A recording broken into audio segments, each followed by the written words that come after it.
بالله من شرور أنفسنا ومن سيئات أعمالنا من يهده الله فلا مضل له ومن يضلل فلا هادي له أشهد أن لا إله إلا الله وحده لا شريك له وأشهد أن محمدا عبده ورسوله وصفيه من خلقه وخليله ونشهد أنه قد بلغ الرسالة وأدى الأمانة ونصح الأمة وجاهد في الله حق جهاده حتى أتاه اليقين تركنا على محجة البيضاء ليلها كنهارها لا يزيغ عنها إلا هالك اللهم صل وسلم وبارك على نبينا محمد وعلى آله وأصحابه ناشري لواء الدين وعلى سلف هذه الأمة وخلفها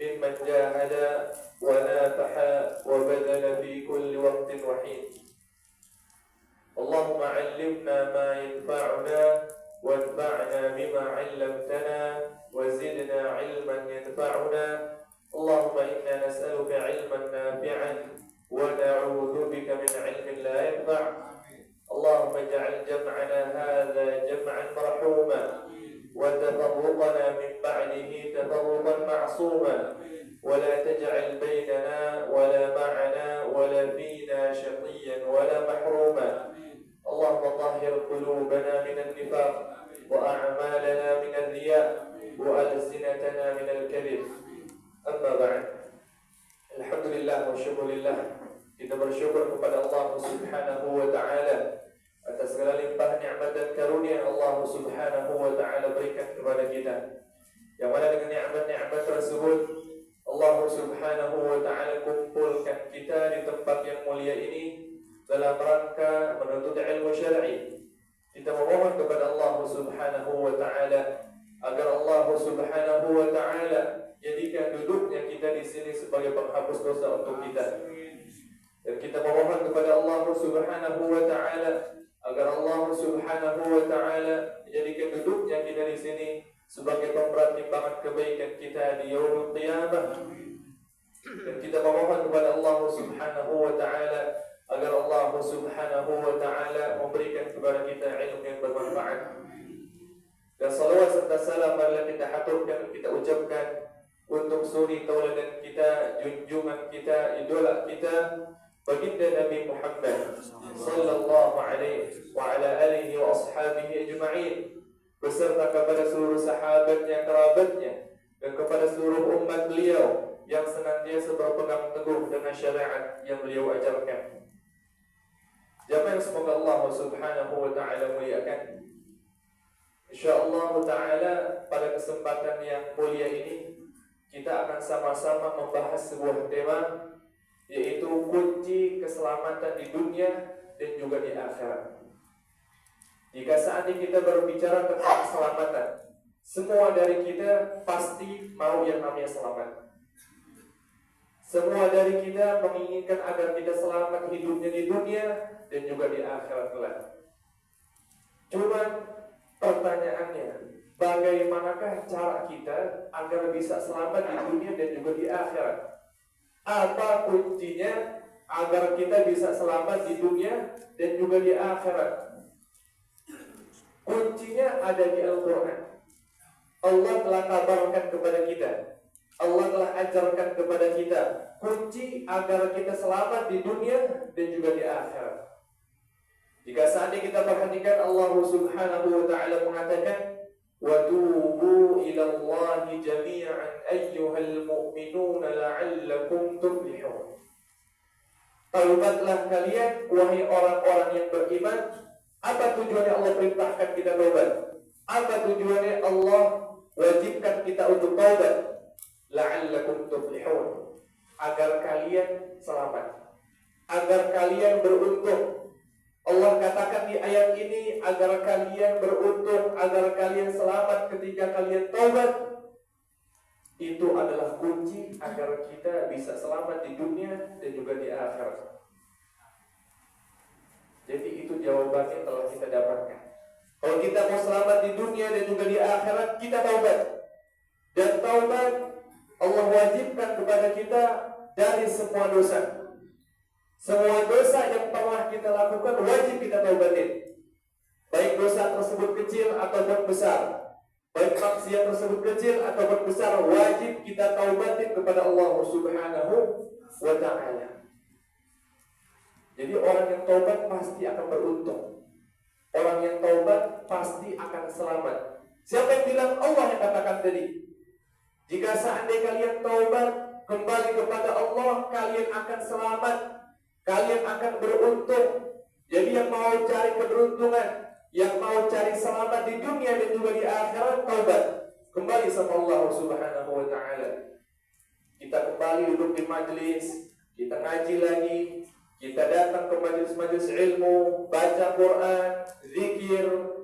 Semua ketaatan kita lakukan tujuannya agar kita bisa mendapatkan keberuntungan dan juga keselamatan di dunia dan juga di akhirat. Dan juga jamaah yang semoga Allah Subhanahu wa ta'ala muliakan, jika seandainya kita berbicara tentang taubat, maka taubat itu adalah kita kembali kepada Allah dari setiap dosa. Dan para ulama membagi yang namanya dosa itu ada dua macam. Dosa ada dua macam.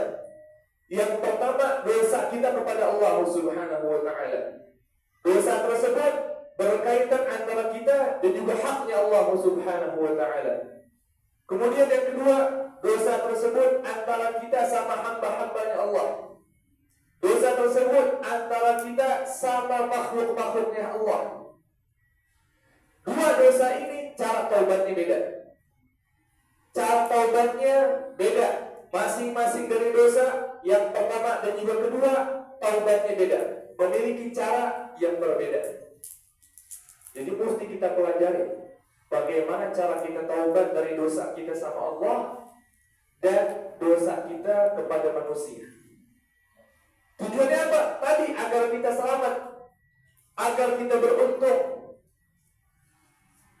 Maka yang pertama, jangan semoga Allah Subhanahu wa ta'ala muliakan. Dosa yang pertama antara kita sama Allah Subhanahu wa ta'ala. Contohnya misalkan seseorang meninggalkan hal-hal yang wajib. Dia gak sholat, itu dosa. Dosa dia sama Allah Subhanahu wa ta'ala. Dia gak puasa Ramadan, itu dosa sama dia sama Allah Subhanahu wa ta'ala. Dia gak berzakat, dia gak haji ketika dia mampu. Dia meninggalkan hal-hal yang wajib, maka itu dosa antara dia dengan Allah Subhanahu wa ta'ala. Orang berzina, meninggalkan, dia mengerjakan hal-hal yang Allah haramkan, itu juga dikatakan dosa, dia sama Allah Subhanahu wa ta'ala. Dia mabuk, dia minum khamar, dia narkoba, dia judi, itu dosa, dia sama Allah Subhanahu wa ta'ala. Maka cara taubatnya bagaimana? Yang pertama, kalau orang punya dosa antara dia dengan Allah Subhanahu wa ta'ala, yang paling pertama kalau dia mau taubat, al-iqla'. Dia mesti berhenti dari kemaksiatan yang dia kerjakan. Dia harus stop dari kemaksiatan yang dia kerjakan. Gak bisa misalkan seseorang dia berzina, dia minum khamar, dia narkoba, dia bilang saya mau taubat sama Allah Subhanahu wa ta'ala, tapi dia masih zina, gak bisa. Dia mau taubat, dia masih narkoba, gak bisa. Dia mau taubat, dia masih mabuk, juga gak bisa. Dia mesti stop dulu. Mesti berhenti dulu dari kemaksiatan yang dikerjakan, baru taubat. Itu cara pertamanya. Kita stop, berhentikan kemaksiatan yang kita lakukan tersebut. Dan orang ketika dia berhenti maksiat, dia stop dari kemaksiatan, tujuannya mesti niat karena Allah Subhanahu wa ta'ala. Tujuan yang pertama, yang paling utama, jangan sampai di stop maksiat karena hal-hal duniawi. Contoh misalkan seseorang, dia berhenti dari perzinahan. Sahibnya nanya, temannya nanya, ente kenapa gak zina lagi? Ayo dong kita zina lagi. Ini malas. Kenapa malas? Ntar anak kena HIV. Dia berhenti maksiat bukan karena Allah, tapi karena takut penyakit. Ada orang mabuk misalkan, dikatakan sama temannya nanya, ayo kita mabuk lagi. Masa gak mabuk lagi ente? Ayo dong. Ini dengar-dengar ada baca tuh di artikel, Nanti kalau sering mabuk itu atau mabuk minum khamr menyebabkan nanti tubuh kita rusak. Udah Anda berhenti. Dia berhenti maksiat bukan karena Allah, tapi karena hal-hal duniawi. Jika seandainya tujuan pertamanya dia, yang utamanya dia seperti itu, maka akan mendapatkan pahala. Jadi yang paling pertama tujuan kalau orang berhenti maksiat harus karena Allah Subhanahu wa Ta'ala. Itu yang paling pertama. Harus kita berhenti maksiat karena Allah Subhanahu wa Ta'ala.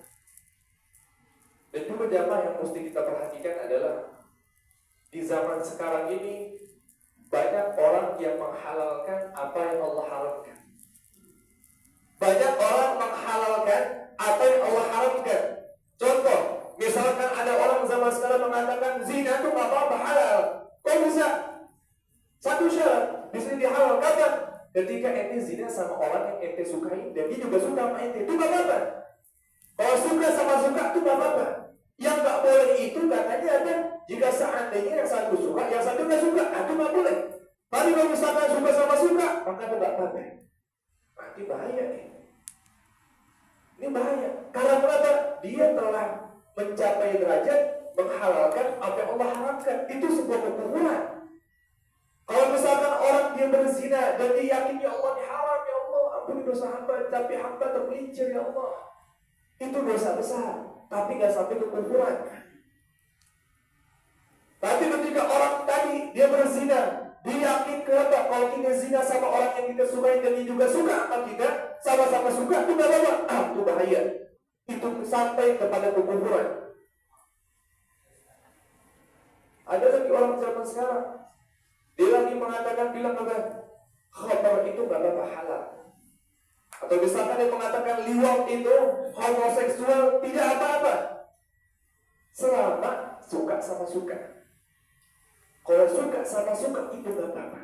Na'udzubillah. Maka hati-hati, harus kita yakinkan dan juga harus kita kasih tahu kepada saudara-saudara kita ajarkan kepada umat-umat bahwasanya perkara yang haram tetap haram meskipun dia suka ataupun nggak suka. Nanti kalau begitu jadi terus ke semua syariat, riba apa ada hukumnya? Kenapa? Sama ridho. Berbahaya. Semua ini boleh gara-gara apa? Yang penting saling suka, saling ridho. Allah. Itu yang pertama jemaah. Kalau kita mau taubat dosa kita sama Allah, yang pertama harus taubat. Disebutnya al-iqla'. Yang kedua, kalau kita mau taubat dan dosa tersebut antara kita dengan Allah Subhanahu wa Ta'ala harus ada yang namanya an-nadam. An-nadam itu artinya kita harus menyesal dengan perbuatan dosa yang pernah kita lakukan. Harus menyesal. Nggak boleh kita bangga, nggak boleh kita pamerkan dosa yang pernah kita lakukan. Ada anak misalkan, abahnya cerita ke dia, wahai anakku, dulu abah ini masa mudanya bandel, suka nggak sholat, suka mabuk, pulang subuh. Dia cerita begitu bangga. Itu hati-hati. Kalau misalkan orang dia berhenti maksiat dan dia pernah bangga dengan kemaksiatan yang pernah dia lakukan, itu dosa. Taubatnya dia belum dikatakan sempurna. Bahkan taubatnya terancam tidak diampuni sama Allah Subhanahu wa Ta'ala, alias tidak diterima oleh Allah Subhanahu wa Ta'ala. Jadi harus nyesal. Gak boleh kita bangga sama kemaksiatan yang pernah kita lakukan. Gak boleh. Apalagi kita pamer. Zaman sekarang kan kita ada namanya Instagram, ada namanya Facebook, media sosial. Orang dia pacaran kan haram. Ketika dia pacaran difoto, dia lagi berduaan sama pacarannya. Itu dosa dipamerkan sama dia. Dia gak ada yang namanya nyesal dan dia gak ada yang namanya malu. Bahkan dia pamerkan, dia bangga dengan kemaksiatan yang dia lakukan. Orang pergi ke diskotik, difoto sama dia, masukin di Instagram, di Facebook. Udah dia maksiat, dia bangga lagi dipamerkan kemaksiatan tersebut. Maka orang-orang yang seperti ini yang dia bangga, gak punya malu, memamerkan kemaksiatan, terancam bahwasanya dosanya tersebut tidak diampuni sama Allah Subhanahu wa Ta'ala. Nabi Muhammad SAW bersabda, "Kullu ummati mu'afat illa al-mujahirin." semua umatku yang berdosa akan Allah ampuni. Apapun dosa tersebut, selama di umat Nabi Muhammad SAW, Allah akan ampuni semuanya. Illal mujahirin, kecuali satu model orang yang ketika dia berdosa, Allah akan ampuni dosa dia. Illal mujahirin, yang orang-orang ketika berdosa, dia itu pamer terhadap dosanya. Dia pertontonkan dosanya tersebut, dia pamerkan kemaksiatannya tersebut. Orang yang seperti ini, kata Nabi Muhammad SAW, tidak Allah ampuni dosanya. Jadi semua kita pasti berdosa. Gak mungkin enggak. Cuma ketika misalkan kita terpeleset kepada sebuah dosa, kita terjatuh kepada sebuah dosa, ya Allah tutupin dosanya. Orang tuh berdosa harusnya malu. Malu. Kenapa? Ini malu orang lihat dia maksiat, harusnya malu. Jangan sampai malah kita pamerkan. Jangan sampai kita tontonkan kepada orang yang begini terancam Allah akan ampuni dosanya dia. Na'udzubillah. Jadi yang kedua harus yang namanya kesalahan. Bahkan kata Nabi SAW, an-nadamu at-taubah atau at-taubatu nadam. Inti taubat itu adalah penyesalan. Ya Allah Pak, zaman sekarang ini na'udzubillah min dzalik. Banyak orang pandang dosa. Bahkan dia membenarkan perbuatan dosa dia dan dia gak malu. Ada sebuah cerita seorang syekh diberangkat ke Eropa dakwah. Habis ceramah nih di masjid, ada anak muda datang ke dia. Dia katakan, ya syekh, ana mau berzina di sini. Ana mau berzina. Ini syekh punya jawaban. Jawaban dari mana? Dari hadis Nabi Muhammad SAW. Suatu saat pernah ada anak muda datang ke Nabi SAW mengatakan hal yang sama. Ya Rasulullah, Anda mau berzina. Anak muda mengatakan, ya Rasulullah, Anda mau berzina. Maka Rasulullah SAW mengatakan, tak, sini. Ini anak muda diajak berpikir sama Nabi SAW. Ditanya, alaka ummun, alaka ammatun, alaka khalatun, alaka ukhtun. Kau punya ibu kan? Kau punya bibi? Kau punya saudara perempuan? Punya ponakan perempuan? Punya anak perempuan? Punya? Punya ya Rasulullah. Kalau misalkan ibu ente, bibi ente, saudara ente, anak ente, ponakan perempuan ente dizinai sama orang lain, mau gak? Nah ya Rasulullah, masa anak gak bakal terima? Gak bakal terima. Orang tua anak, ibu anak, bibi anak, ponakan dizinai sama orang lain, gimana? Maka bagaimana? Nabi SAW pegang dada dia, berdoa. Doain, ya Allah, mentahhir qalbah wa hassin farjah. Ya Allah, bersihkanlah hati anak muda ini dan juga jagalah kemaluan dia. Maka kata anak muda, demi Allah, aku gak pernah mau berzina lagi setelah itu. Karena kenapa? Dia berpikir, saya gak mau ibu saya dizinai sama orang. Saya gak mau saudari saya dizinai sama orang. Saya gak mau putri saya dizinai sama orang. Maka saya juga gak mau berzina. Syekh tadi kita balik cerita. Syekh punya jawaban dong. Anak muda di Eropa bilang, ya Syekh, aku mau berzina. Dia ingin menjawab seperti yang Nabi SAW lakukan. Ditanya nih sama Syekh, anak muda, ente punya ibu gak? Punya. Punya bibi? Punya. Punya ponakan perempuan? Punya. Saudari perempuan? Punya. Kalau misalkan ibu ente, bibi ente, ponakan ente, anak putri, anak perempuan ente, saudari ente dizinai sama orang, mau gak? Apa dibilang? Mau. Dibilang apa? Mau. Na'udzubillah. Rusaknya fitrah zaman sekarang. Zaman dahulu anak muda begitu dibilang, ya Rasulullah gak mau. Zaman sekarang mau, dibilang ajib. La ilaha illallah. Maka jemaah yang mesti kita perhatikan apa? Kita harus punya malu yang namanya dosa. Jangan sampai kita bangga, bahkan jangan sampai kita membenarkan perbuatan dosa. La ilaha illallah. Itu yang kedua. Ketika orang bertaubat kepada Allah Subhanahu wa taala harus an-nadam. Yaitu dia menyesal kepada Allah Subhanahu wa taala atas dosa-dosa yang dilakukan. Kemudian yang ketiga, ketika orang mau taubat kepada Allah Subhanahu wa taala, dia harus taubat dengan sekuat tenaga. Al-azam, dia harus bertekad kuat bahwasanya dia tidak akan pernah mau kembali kepada kemaksiatan yang dilakukan. Al-azmu bi'adamil 'audah. Mesti bertekad, saya enggak mau kembali kepada kemaksiatan ini. Jadi kalau orang taubat cuma musiman aja, orang yang seperti itu dosanya terancam enggak diampuni sama Allah Subhanahu wa taala. Contoh misalkan orang dia ketika akhir Sya'ban mau Ramadan dia berhenti berzina. Sahibnya nanya, kenapa ente berhenti? Ayo lanjut dong. Mau puasa Ramadan, mau puasa, berhenti dulu kita. Kapan lanjut lagi? Ntar 5 hari Syawal kita lanjut lagi.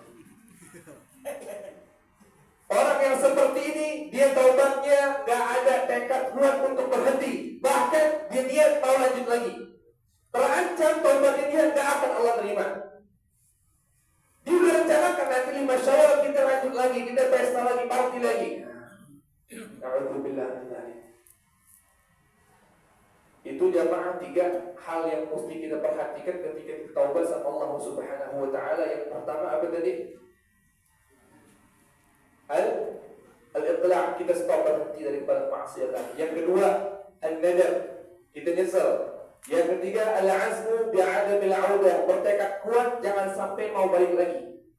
Itu dosa kita sama Allah. Dan Allah jamaah ketika Allah melihat dosa seorang hamba, Allah mengedepankan rahmatnya, mengedepankan maghfirahnya.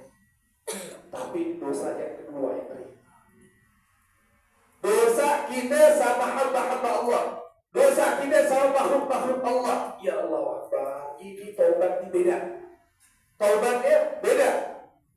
Bukan dengan cara pertama. Cara pertama kali taubat kita nangis sama Allah, minta ampun sama Allah, tahajud minta ampun, Allah akan ampuni. Tapi cara yang kedua, kita punya dosa sama makhluk Allah, tidak begitu caranya. Ketika orang misalkan dia punya dosa sama orang lain, dia nangis sama Allah, minta ya Allah ampuni saya ya Allah, ampuni saya ya Allah, Allah tidak akan terima taubat ente. Hatta ente tahajud ribuan tahun, ente taubatnya begitu, tidak akan Allah ampuni. Karena apa? Dosa sama makhluk. Nah, yang pertama jemaah, dosa sama makhluk itu ketika dosanya berupa harta. Misalkan seseorang dia pernah ngambil duit orang lain. Ada temannya naruh duit di atas meja 500.000. 500.000-nya berupa 10 ribuan. Banyak tuh berarti kan? Wah banyak nih, kalau Anda ambil 2 ini gak bakal ketahuan diambil 2. Itu dosa berupa harta kepada orang lain. Atau misalkan zaman dulu waktu SD, SMP, SMA makan di kantin, ambil gorengan bakwan 5, bayarnya cuma 1. Itu dosa sama makhluk, sama hamba-hamba Allah. Cara taubat itu bukan kita minta sama Allah, ya Allah ampuni dosa hamba, kita sujud nangis ya Allah. Nah begitu, hatta ente sujudnya 20 jam, gak akan Allah terima taubatnya. Cara bagaimana? Bagaimana cara taubatnya? Kembalikan harta tersebut. Dulu pernah bayar cuma 1 bakwan, padahal ngambil 5 bakwan, balikin tuh duitnya. 1 bakwan 1.000, 5 bakwan berarti 5.000. Kita coba 1.000, kasih 4.000. Pernah ngambil tadi duit 10 ribuan 2, balikin. Bahaya jemaah ngeri. Kalau kita punya dosa berupa harta orang kita ambil, berat. Jangan sampai kita pernah ambil harta orang, ya Allah. Karena kenapa? Meskipun kita udah taubat sama Allah, kita udah sering ke masjid, kita udah sering ngaji, itu gak akan Allah ampuni dosa kita selama kita belum balikin itu hak orang tersebut. Contoh lagi, misalkan orang bayar hutang atau dia pinjam duit hutang kemudian gak bayar, kabur, itu juga sama, dosa sama makhluk. Mau ente ngaji 1 hari khatam sekali, bayar itu hutang. Itu dosa sama makhluk. Pinjam kabur, diblokir nomor temannya. La ilaha illallah. Hati-hati. Maka cara taubat ini ketika misalkan dosa tersebut berupa harta, kembalikan, ulang itu hartanya. Jangan sampai kita nggak balikin. Tapi misalkan sekarang seseorang nih, dia mulai sadar, ya Allah, ternyata aku dulu pernah ambil hartanya fulan. Ada mau taubat, dia mau balikin di duit. Dia pernah ngambil misalkan 500.000. Ada cari nomor handphonenya ada nggak ya? Di telepon, udah ganti nomor HP ini jemaah. Waduh, gimana nih? Kalau ada masih ingat rumahnya tuh di kebun pala misalkan. Dicari rumahnya dulu, udah nggak ada, udah pindah. Tanya ke tetangganya, si fulan dulu yang tinggal di situ mana? Wallahu a'lam, nggak tahu udah kemana. Dicari, saudara di telepon nggak ada yang angkat, nggak ada yang bisa, nggak ada yang kenal, kelas udah terputus yang namanya kontak dan juga segala macam. Orang-orang yang bisa kita sambungin buat hubungin orang tersebut udah nggak tahu kemana, udah hilang jejaknya. Terus bagaimana? Mau kembali duitnya udah nggak ada orangnya, mau pulangin hartanya udah nggak ada orangnya. Maka kata para ulama, kita sedekahkan duit yang pernah kita ambil. Kita niatkan, ya Allah, ini harta 500.000 untuk pahalanya fulan. Ya Allah, ini 4.000 untuk sedekah, untuk pahala sedekah atas nama fulan yang pernah ambil bakwannya. Kita niatkan sedekah tersebut atas nama si fulan. Maka ketika kita lakukan hal tersebut, maka insya Allah sudah gugur dosa kita sama orang itu. Tapi misalkan hal tersebut baik lagi, datang ke kita setelah kita bayar misalkan 500.000 atau kita sedekah, ya orang punya wujud datang. Utang ini mana yang kita beli atas sekarang, dia bilang bayar sekarang. Enggak, saya udah kasih sedekah di masjid atas nama ente. Kata para ulama, jika seandainya dia ridho, maka kelas sudah selesai. Kalau dia ridho, tapi kalau misalkan dia nggak ridho, enggak, anak mau duit. Bagaimana? Kasih ke duit. Sayang dong, biarin daripada ente pahala yang diambil yang untuk dia mah kasih. Kalau misalkan dia nggak ridho, kasih lagi. Kemudian bagaimana tadi sedekahnya? Kelas Allah akan tuliskan pahala tersebut buat ente. Itu jika seandainya berubah dosa berupa harta. Yang kedua jemaah, dosa sama makhluk, dosa tersebut berupa pencemaran nama baik. Ada orang misalkan dia jelek-jelekin sahibnya, lagi majelis ada 3 sahibnya, 3 temannya dijelek-jelekin. Si fulan tuh begini, begitu. Dijelek-jelekin. Cara taubatnya bukan dengan minta ampun sama Allah. Ya Allah, istighfar ribuan kali, hatta jutaan kali Allah tak akan ampuni. Cara taubatnya bagaimana? Yang pertama, ingat-ingat. Anda dulu pernah gibah tentang fulan depan 3 orang temannya. Maka bagaimana? Yang paling pertama, kalau misalkan ente lihat orang tersebut adalah orang yang pemaaf, dan dia ketika dikabarkan bahwasanya ente pernah gibahin dia tak akan marah, maka datangin. Ya akhi Ahmad, anda dulu pernah gibahin ente, pernah jelek-jelekin ente, anda minta halal. Kalau misalkan dia ridha, alhamdulillah ya Allah, alhamdulillah, sudah selesai. Itu jika seandainya dia ente kira atau buat ente dugaan, dia nggak akan marah, nggak akan emosi. Maka datangin, minta halal, minta maaf.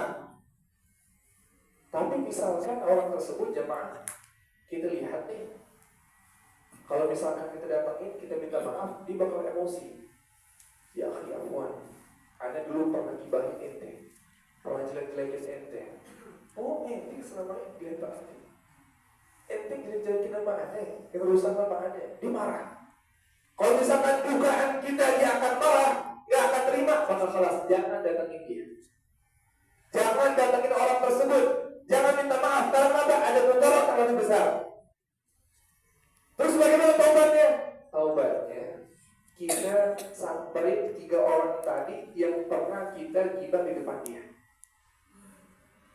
misalkan setahun yang lalu kita gibahin si fulan depan 3 teman kita ingat-ingat. Oh si fulan. Nah halas. Telepon. Ya fulan, abuan. Dulu ada pernah ngomongin si itu tuh yang ngomongin sebelah sana. Iya masih ingat. Iya.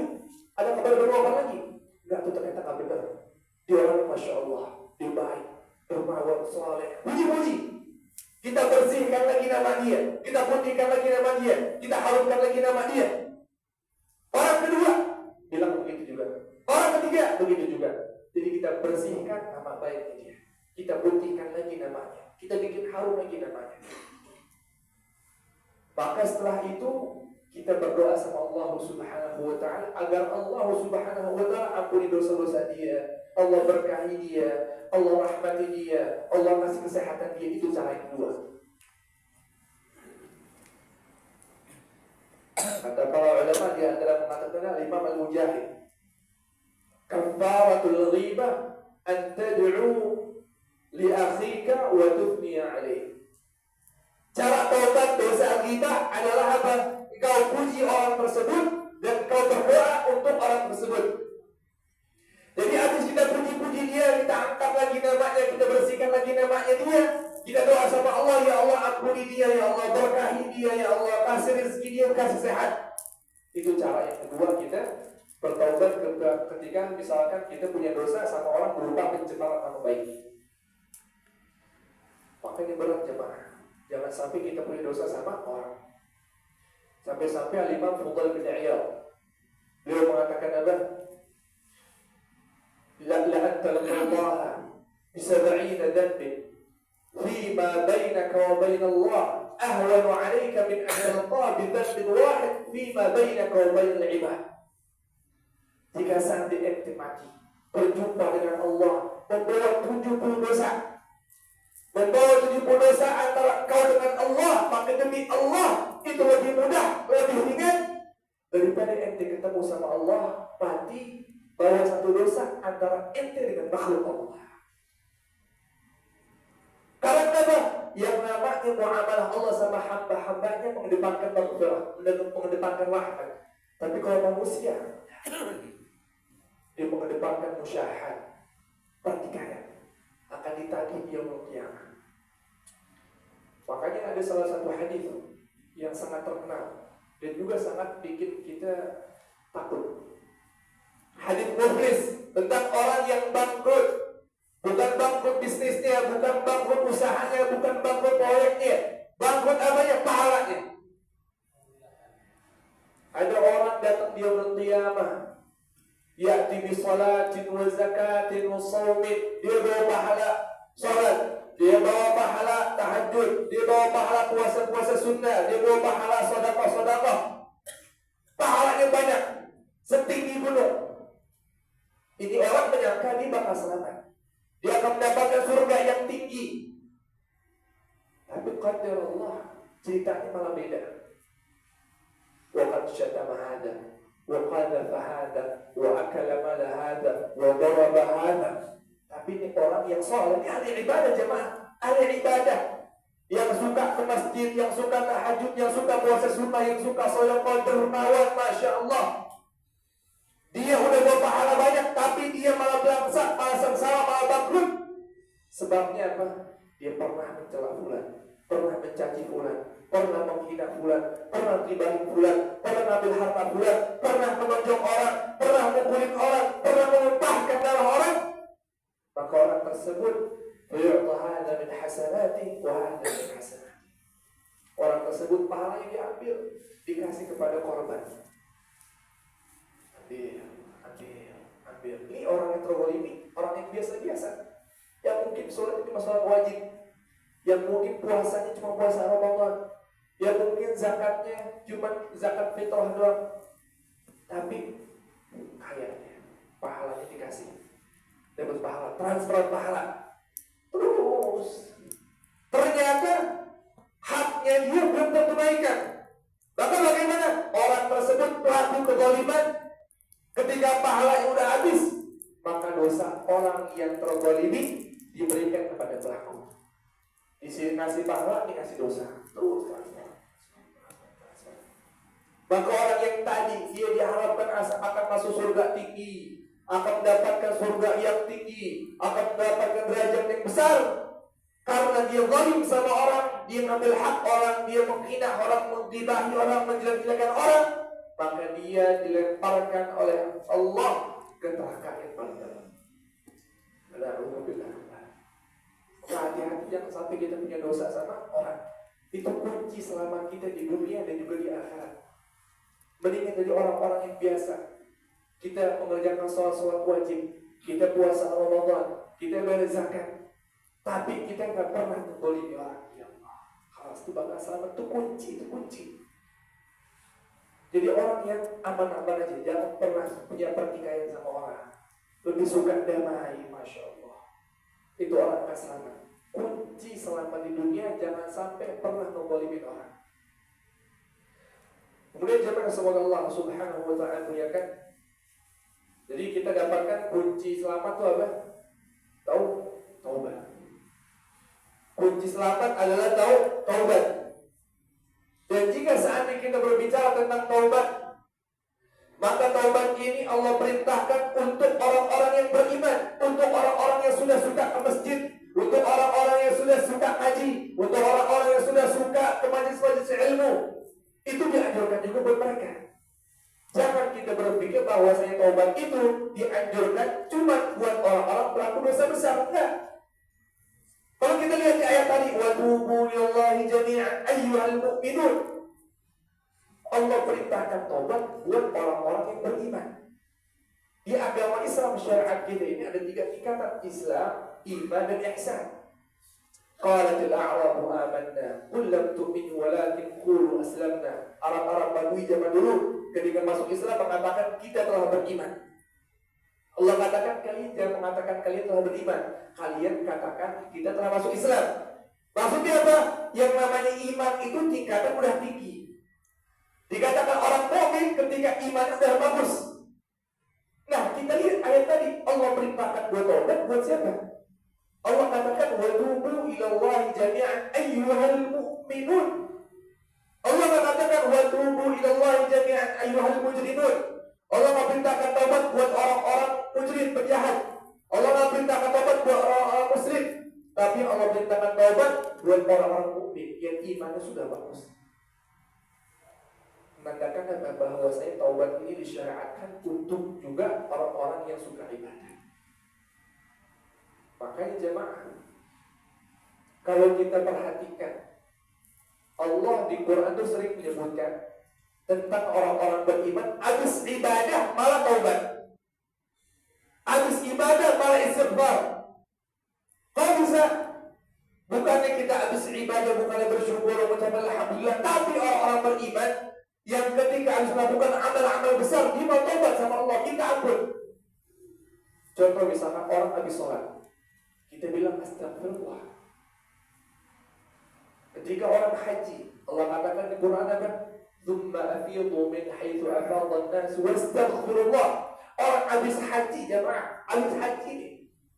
Haji itu fadilahnya apa? Kata Nabi SAW, ketika orang haji raja'a kayaumin waladatu ummuh, orang habis pulang haji, dosa itu bersih sebagaimana dia baru lahir. Tidak ada dosa. Tapi orang habis haji Allah perintahkan apa? Wastaghfirullah, minta ampun sama Allah, taubat. Orang habis jihad, jihad jangan ditanya, amalan besar. Jihad amalan besar, ya Allah. Yang orang-orang munafikin pada lari daripada amal jihad.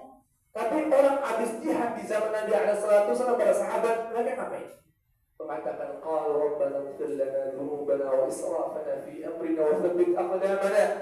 Mereka berdoa, ya Allah, Allah maghfir dzunubana, minta ampun sama Allah. Ini menandakan apa? Yang namanya taubat itu bukan cuma dianjurkan buat orang-orang yang pelaku dosa besar, bukan. Hatta orang beriman yang habis melakukan amal-amal besar dianjurkan juga buat taubat. Jadi jangan kita remehkan taubat, jemaah. Itu kunci buat kita selamat di dunia dan juga di akhirat. Dan juga jemaah, semoga Allah Subhanahu wa ta'ala muliakan. Kalau misalkan kita lihat di Quran juga, ketika Allah perintahkan kita buat taubat, Allah panggil orang-orang yang itu sudah melakukan dosa. Allah bilang, "Qul ya ibadiyalladzina asrafu ala anfusihim la taqnatu min rahmatillah." Katakan buat orang-orang yang sudah keterlaluan buat dosa. Ini Allah panggil buat orang-orang yang sudah kebangetan bikin dosa. Bukan buat orang-orang yang sekali, dua kali bikin dosa, tapi yang sudah kebangetan bikin dosanya. Allah bilang apa? Qul ya ibadiyah. Allah panggil mereka dengan panggilan kasih sayang. Wahai hamba-hambaku. Ini Allah panggil wahai hamba-hambaku jemaah, bukan orang yang sekali dua kali bikin dosa, tapi orang yang sudah keterlaluan bikin dosanya, yang sudah kebangetan bikin dosanya. Allah masih panggil mereka dengan panggilan kasih sayang. Qul ya ibadiyalladzina asrafu ala anfusihim la taqnatu min rahmatillah. Itu bentuk kasih sayang Allah Subhanahu wa ta'ala. Masih panggil hamba-hambanya yang berdosa keterlaluan nih dengan panggilan hamba. Coba misalkan orang tua jemaah, ada anak dibikin kesalahan fatal sekali, mungkin orang tuanya masih maafin. Dua kali bikin dosa, bikin kesalahan yang fatal, mungkin orang tuanya masih maafin. Yang ketiga kali udah agak berat. Keempat kali, wah, dikasih peringatan, lu 5 kali bikin kesalahan lagi, bocoran dari kakak rumah, keluar dari rumah ini, bawa baju-baju. Yang 5 kali dia bikin juga kesalahan yang fatal sama, diusir jemaah. Tapi enggak dengan Allah Subhanahu wa ta'ala. Allah mau orang satu hari jutaan kali berbuat dosa, selama dia taubat Allah bakal ampuni. Bahkan Allah masih panggil dengan panggilan kasih sayang, ya ibadiyah, wahai hamba-hambaku. Ya Allah ya Rabbi, makanya ke jamaah kita jangan sampai pernah mengklaim orang dia pasti masuk neraka, nggak boleh. Kita nggak boleh pastiin orang ini pasti masuk neraka, jahanam lagi. Nggak boleh begitu. Hatta meskipun dia matinya dalam keadaan berbuat dosa, hatta meskipun dia mati dalam keadaan berbuat dosa, kita nggak boleh bilang ini pasti masuk neraka, nggak boleh. Nggak boleh, itu hanya Allah yang tahu. Bisa jadi Allah ampuni, bisa jadi Allah maafkan, bisa jadi Allah rahmati. Dan Allah jemaah Allah Subhanahu wa ta'ala, subhanallah, mengampuni hamba itu dengan sebab-sebab yang kecil. Ampunan Allah bisa kita dapatkan gak harus dengan kita melakukan amal-amal besar, gak harus. Hatta meskipun kita melakukan amal yang kecil, amal yang mungkin kita pandang remeh, bisa mendapatkan ampunan Allah. Hadis yang terkenal misalkan, hadis di Sahih Muslim, yang mana seorang wanita tukang zina. Wanita tukang zina tiap hari dia berzina, mencari duit daripada perzinahan, menjual dirinya, menjual harga dirinya. Dia diampuni sama Allah gara-gara apa? Ngasih minum seekor anjing. Coba jemaah kita pikir-pikir, anjing ini hukumnya halal apa haram? Haram. 4 mazhab ijma' ulama ini haram, gak ada khilaf. Kalau kita belajar fikih, anjing ini najisnya najis apa? Najis bukan Allah, najis yang penuh, besar. Yang cara menyucikannya, cara membersihkannya dengan cara yang beda. Tapi orang tersebut wanita berzina, Allah ampuni dan Allah masukkan ke surga gara-gara ngasih minum kepada seekor anjing yang dituduh haram, najis lagi. Makanya kita nggak boleh meremehkan rahmat Allah, nggak boleh meremehkan amal-amal kecil, apalagi kita mengklaim orang nggak akan masuk surga. Pernah di zaman Bani Israel juga ada, di hadis Sahih Muslim juga. Ada orang mengatakan, dia bersumpah, wallahi, dia bilang, demi Allah. Ada pelaku dosa di samping dia, wallahi la yaghfirullahu lah. Dia bilang apa? Demi Allah, ente nih, 50 dosa ente demi Allah, Allah nggak akan ampuni dosa ente. Dia bilang, dia bersumpah. Dia bersumpah demi Allah, Allah nggak akan ampuni dosa ente. Dia bilang. Maka Allah balas, man dzalladzi yata'alla 'alaihi. Man dzalladzi yata'alla 'alaihi. Siapa tuh yang berani bersumpah atas namaku? Siapa yang berani lancang atas namaku? Kata Allah, ishhadu, saksikanlah, anna qad ghafartuhu wa adkhaltuka an-nar, bahwasanya aku telah ampuni pelaku dosa tersebut dan aku masukkan engkau kepada neraka. Bahkan kita nggak boleh mengklaim orang masuk neraka, nggak boleh. Tapi bukan berarti jamaah kita itu membiarkan kemungkaran. Bukan bermaksud artinya kita itu membiarkan yang namanya kemaksiatan, bukan. Kita dakwahkan maksiat yang haram, ini mungkar haram, nggak boleh dilakukan, ini dosa besar. Kita ajarkan, kita kasih tahu, tapi untuk mengklaim itu nggak boleh. Untuk mastiin orang masuk surga, masuk neraka nggak boleh. Kita cukup ada menyampaikan. Ma'alaika illal balagh. Tugas kita cuma sekedar menceritakan. Kemudian jemaah yang semoga Allah Subhanahu wa taala muliakan. Ini juga kunci keselamatan kita di dunia dan juga di akhirat. Ada satu hadis jemaah, ini penting, bagus, masya Allah, sangat gampang. Suatu saat pernah Nabi Muhammad SAW sedang duduk-duduk bersama para sahabatnya. Tiba-tiba Nabi SAW mengatakan kepada para sahabatnya, "Yatla' alaikum rajulun min ahli jannah." Akan datang nih dikit lagi orang ahli surga. Tiba-tiba muncul satu orang jemaah, nggak pakai sendal, ngeker. Sendalnya itu apa? Dipegang di tangannya. Para sahabat lihat, ini ahli surga nih. Hebat. Kedua hari Nabi SAW sedang duduk lagi bersama sahabat-sahabatnya.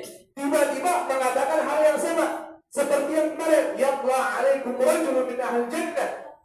Akan datang kepada kalian seseorang ahli surga. Datang lagi orangnya sama jemaah. Dalam keadaan sama juga. Gak pakai sendal-sendalnya dipegang dengan tangannya. Besokan hari yang ketiga, Nabi duduk lagi sama sahabat-sahabatnya. Nabi katakan hal yang sama lagi, yatla' alaikum rajulun min ahli jannah. Akan datang kepada kalian seseorang ahli surga. Datang orang sama lagi. Keadaannya juga sama. Gak pakai sendal, sendalnya dipegang di tangannya dia. Maka sahabat Abdullah bin Amr al-As penasaran. Ini orang apa rahasianya? Sampai-sampai Nabi katakan 3 kali, ini orang ahli surga. Penasaran. Maka sahabat Abdullah bin Amr al-As datang kepada sahabat tersebut yang dikatakan ahli jannah. Ya fulan, dia bilang, ini lagi ada masalah sama abahnya. Lagi ada sesuatu sama abahnya. Jadi anak pengen nginep di rumah antum dulu, boleh gak? 3 hari aja kalau boleh gak? Kalau usah, coba. Ini sahabat Abdullah bin Amr al-As, tujuan nginepnya itu apa jemaah? Ingin kepo. Ingin cari tahu, penasaran amalnya ini apa. Khas nginep hari pertama, malam pertama. Beliau tidak tidur. Sahabat Abdullah bin Amr al-As tidak tidur. Penasaran, ingin tahu apa amalannya. Diperhatikan, kok kebangun tahajud nih? Kebangun tahajud, tunggu. Bangunnya pas subuh, sholat subuh. Oh mungkin lagi capek kali hari pertama, mungkin ada urusan hari pertama capek. Besokan hari, beliau perhatikan juga hal yang sama. Habis malam-malamnya, habis isya, beliau tungguin. Sholat lagi orang sholatnya. Nggak tahajud sama, sampai besok subuh nggak tahajud. Oh mungkin masih capek kali, ada urusan kali.